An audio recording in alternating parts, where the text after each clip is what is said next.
Vajraksha news, ಇದು ಸತ್ಯದ ಬೆಳಕು. ವಜ್ರಾಕ್ಷ ನ್ಯೂಸ್ಗೆ ಸ್ವಾಗತ. ನಾನು ಗುರುರಾಜ್ ಪಡ್ಗೇರ್. ಯಾದಗಿರಿ ಜಿಲ್ಲೆ ಸುರಪುರ ತಾಲೂಕಿನಲ್ಲಿ ಕೃಷ್ಣಾ ನದಿ ತೀರ ಪ್ರದೇಶಗಳಲ್ಲಿ ಅಕ್ರಮ ಮರಳು ದಂಧೆ ತಾರಕಕ್ಕೇರಿದ್ದು, ಹೇಮನೂರು, ಹೇಮಡಗಿ, ಮುಷ್ಟೂರು, ಕರ್ನಾಳ ಹಾಗೂ ಚೌಡೇಶ್ವರಹಾಳ ಗ್ರಾಮಗಳ ಸುತ್ತಮುತ್ತ ಹಗಲು ರಾತ್ರಿ ಎನ್ನದೆ ಮರಳು ಗಣಿಗಾರಿಕೆ ನಡೆಯುತ್ತಿರುವುದು ಸಾರ್ವಜನಿಕ ಆತಂಕಕ್ಕೆ ಕಾರಣವಾಗಿದೆ. ಅಕ್ರಮವಾಗಿ ತೆಗೆದ ಮರಳನ್ನು ವಿವಿಧ ಕಡೆಗಳಲ್ಲಿ ಗುಡ್ಡೆಗಳಾಗಿ ಸಂಗ್ರಹಿಸಿ ಲೂಟಿ ಮಾಡಲಾಗುತ್ತಿದ್ದು, ಸರ್ಕಾರಕ್ಕೆ ಭಾರಿ ನಷ್ಟ ಉಂಟಾಗುತ್ತಿದೆ.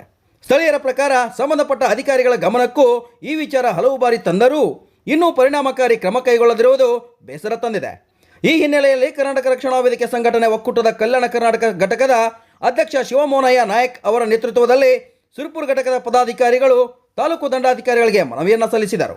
ಅಕ್ರಮ ಮರಳು ದಂಧೆಯನ್ನು ತಕ್ಷಣ ನಿಲ್ಲಿಸಿ ಸಂಗ್ರಹಿಸಿದ ಮರಳನ್ನು ಕಾನೂನುಬದ್ಧವಾಗಿ ವಶಪಡಿಸಿಕೊಂಡು ತಪ್ಪಿತಸ್ಥರ ವಿರುದ್ಧ ಕಠಿಣ ಕ್ರಮ ಕೈಗೊಳ್ಳಬೇಕು ಎಂದು ಆಗ್ರಹಿಸಿದರು.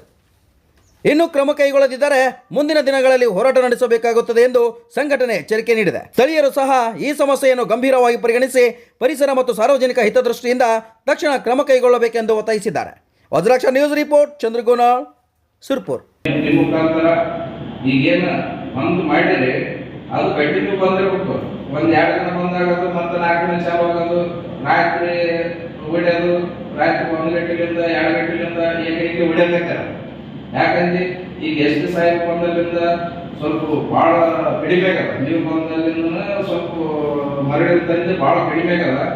ಅದೇ ರೀತಿ ಶಾಶ್ವತವಾಗಿ ಇದಕ್ಕೆ ಏನಾರ ಪರಿಹಾರ ಕಂಡುಕೊಳ್ಬೇಕು. ರೈತರು ಒಳ್ಳೇದು ಮಾಡ್ಕೊಂತ ಈ ಮುಖಾಂತರ ತಮಗೆ ಮನವಿ ಮಾಡ್ಕೊಳ್ತೀವಿ. ಏನಾರ ಮಾಡಿ ಅದನ್ನು ನಿಲ್ಲಿಸಿದ್ರೆ ಎಲ್ಲ ಜನರಿಗೆ, ರೈತರಿಗೆ ಸುಲಭ ಈ ಮೂಲಕ ಮನವಿ ಮಾಡ್ಕೊಳ್ತಾ ವಂದಿಸ್ತೇವೆ. ಧನ್ಯವಾದಗಳು ಸರ್.